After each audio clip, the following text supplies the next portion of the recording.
Hello golfers, I'm Anjali Yadav, your golf fitness coach. Today's video is all about my favorite picks for the hip mobility. These drills can be very helpful to mobilize and open up the tight hips.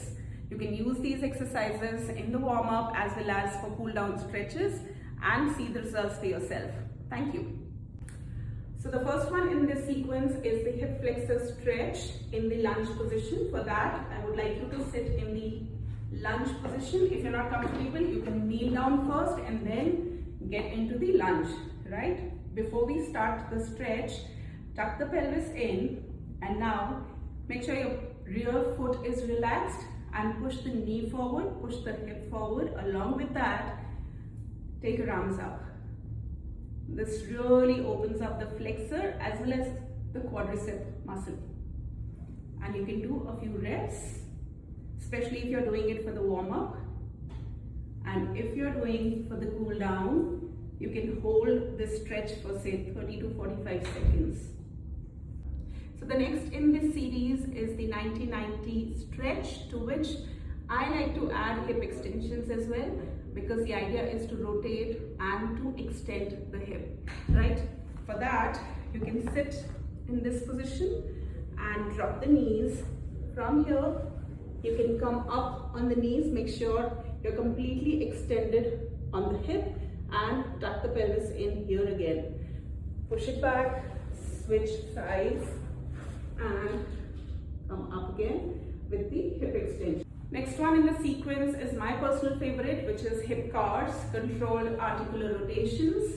To do these, either you can do it freehand without any prop, or if you're indoor and have access to any studio or gym, you can use a prop like a hurdle like this, or maybe stack a few rollers, all depending on your current fitness level or flexibility, I would say.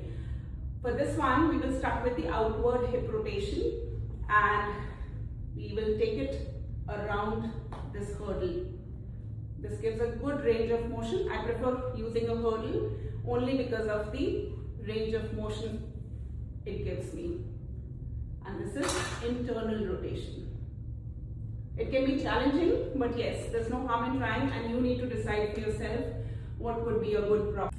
Next one, we will do child pose to Cobra, which is a very simple exercise, but yes, one thing I would like to mention, which is very crucial, is the pelvic tilt while you are doing this particular exercise, because that plays a major role in extending the hip further, right? So to start with, we will sit on the knees.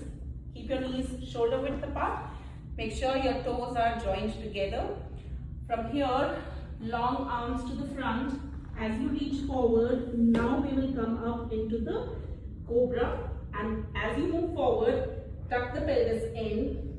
Make sure the hip is completely extended, shoulders open, chest open, and roll back again. A few reps every single time. Make sure the pelvis is contracted. As you go back, you can release it and stretch your back, elongate it, push the hip all the way to the heels. Last one in this sequence is similar to what we just did. You can sit on the knees, and from here I would like you to extend the right foot out on the right, completely parallel to your left knee. The toe should be pointed to the front. Long arms to the front. This is an advanced movement, so please make sure you're doing it under supervision because it requires a lot of muscles all together. It requires your adductors, your abductors, the glute, the hamstrings, and you need to be very careful while you are doing this. How do we do this? Long arms again, and from here, as you come forward, you keep the toe pointed and all the way to the front. Keep up the shoulders, keep the shoulders open, the chest open, and as you go back, here you can lift the toe up towards the ceiling. Once again, drop it forward, all the way to the front, full extension at the hip, shoulders open, chest open, and push it back. As you go back, the toe pointed up, giving a good stretch to the hamstring as well.